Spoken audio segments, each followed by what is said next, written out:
Hi, Tony Hackett is my name, and I'm your host at the Startups Roundtable, where we speak with founders and other people associated with the startup ecosystem. Today, it was a great pleasure to speak with my friend and work colleague, Madhurima Argawal.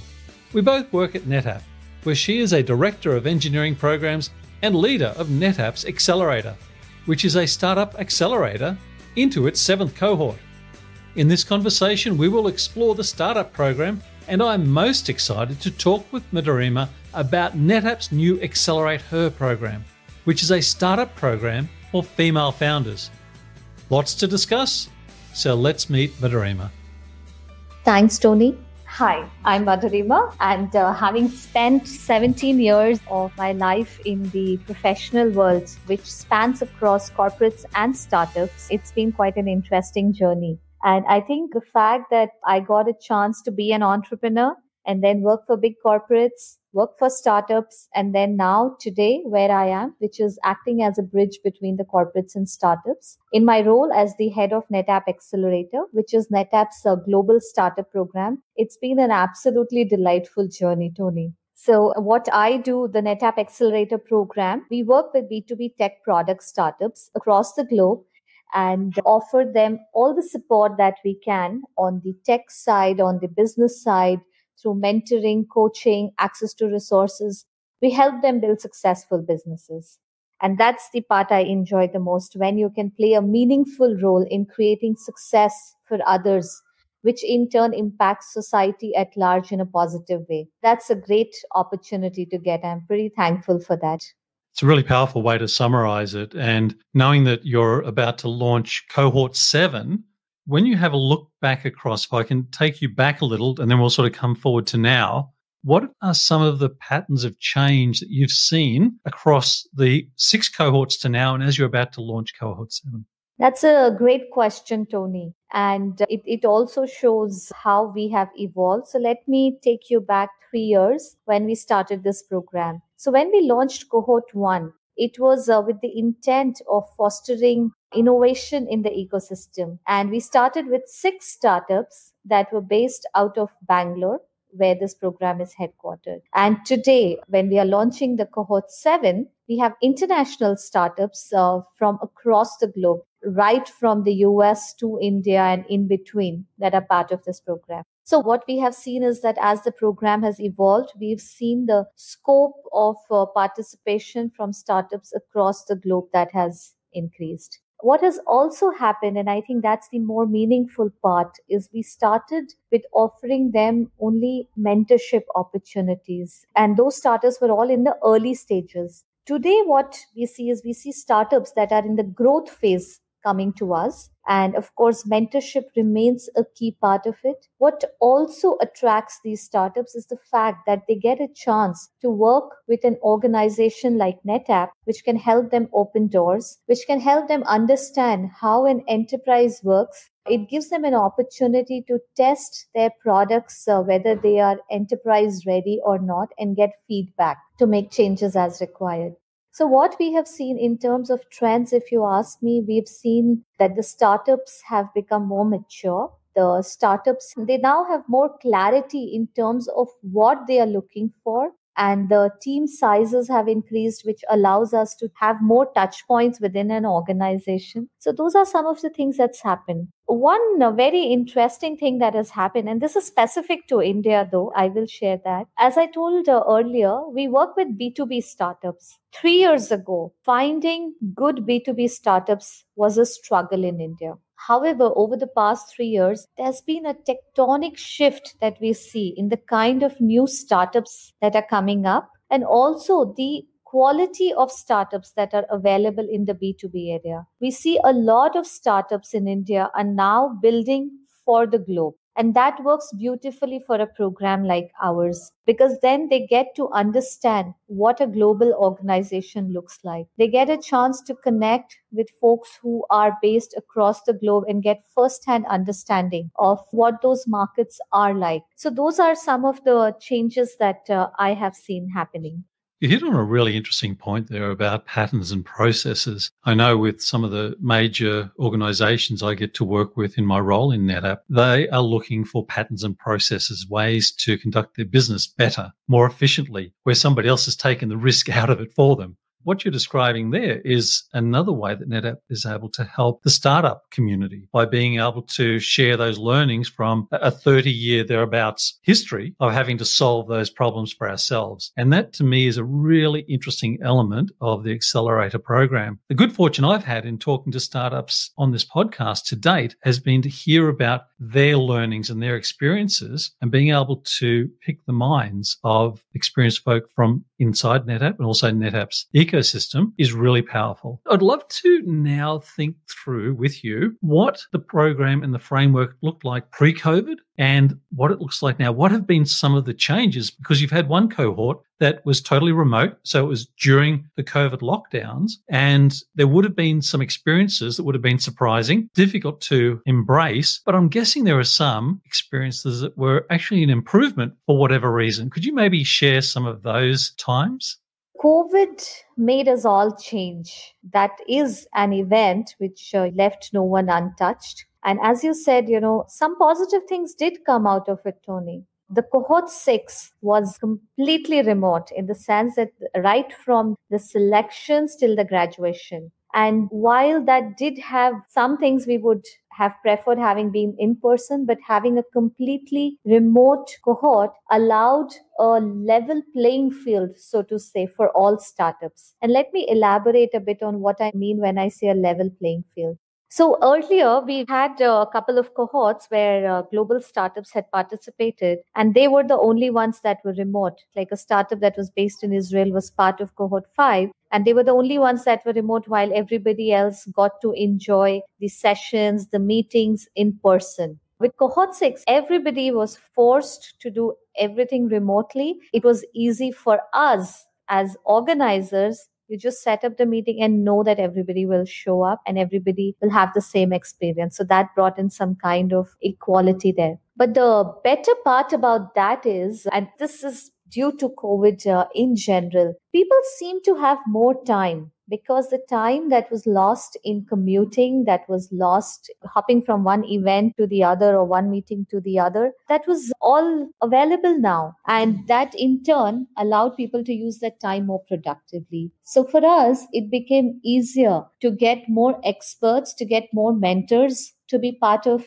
these sessions, because they had that spare time that they were willing to volunteer for helping others. What the other good thing that happened is, from a startup's point of view, especially in B2B sales, and Tony, you are an expert on that. So earlier, the clients expected startups to show up in person, do the demos, meet multiple people at different times, which involved a lot of cost in terms of both time and money. With everything becoming virtual, it helped the startups because it didn't matter whether they were based in a geography that was in the clients or in a separate geography, because it was the same experience for the client. And that has seen more the startups, especially those in the tech area, which were able to leverage technology to make things happen. They've seen tailwinds and they are riding on it and getting things closed faster. So I think those are some of the things that have affected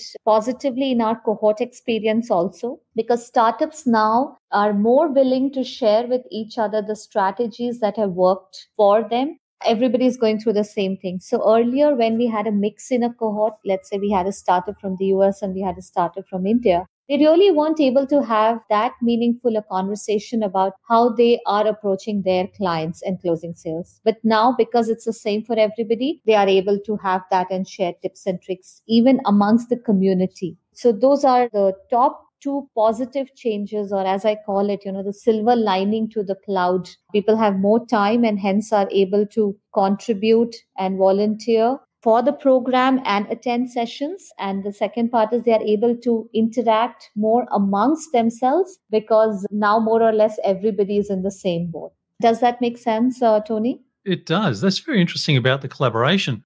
You've also made me think about the change in the process of selection. What has that been like for you and the NetApp team?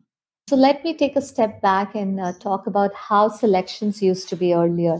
So we would open up for applications during a specific window of time. Applications would come in, we would go through them, and then the pitch days were the most important days when the final shortlisted startups would visit the NetApp office and make a pitch in person. Now, here again, the startups which were based in a different geography within India would either fly down for that because we did make it mandatory for them to be present in person. And those that were outside, international startups would do it over video conference. Now, this time, everybody was on video conference, including the panel members. And that allowed us to include panel members from different regions. And also because you were not required to be in office, we were able to play on the time and adjust for time zones as well. And for startups also, it was the same experience for everybody. I think in some ways it created more, and I'll go back to that phrase, more level playing fields for everybody. It's a really interesting point. I would never have considered that being such a huge positive out of it, but it makes every bit of sense as you describe it. I also know that the program has had some wonderful startups come through that have exited as well. That must be a heartening experience for you to see that happen.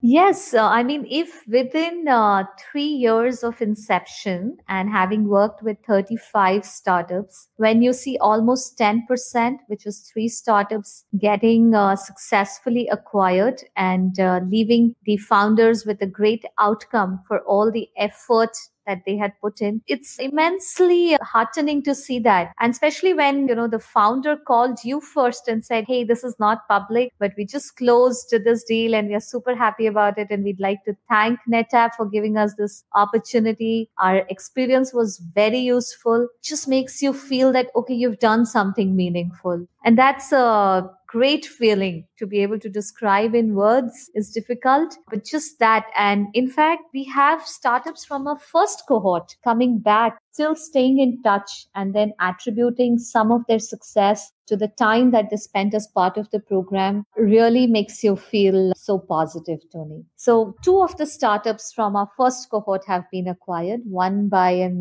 US multinational and one by an Indian health conglomerate. And we've seen over 70% of our startups have raised follow-on funding, which I think is, great news. And while I don't say that funding is a measure of success, in some ways, it just shows that, these startups, somebody is seeing the potential in these startups that they'll grow faster and is willing to bet their money on these startups.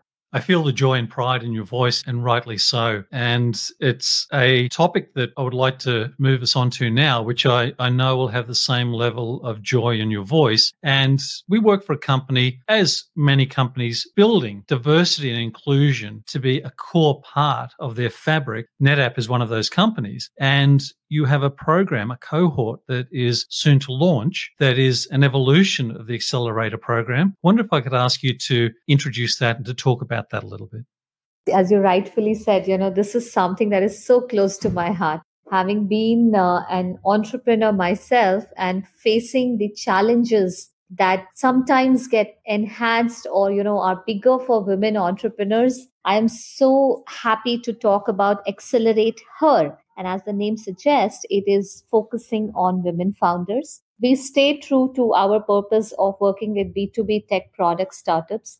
The only additional criteria to be qualified for this program is that you need to have a woman co-founder or a founder. And this program aims to give all startups everything that we give to the Accelerator program and more. And the more is where we talk about certain things that are specific to women founders. And we ask them, this is all our curriculums are highly customized. So we ask the founders, what are the areas you are seeing challenges in? Where would you like help? And then we arrange those sessions, do those connects, bring in the experts to help them tide over those areas. And that's exactly what we want to do in ExcellerateHER. As you rightfully said, NetApp as an organization has a very high focus on diversity and inclusivity.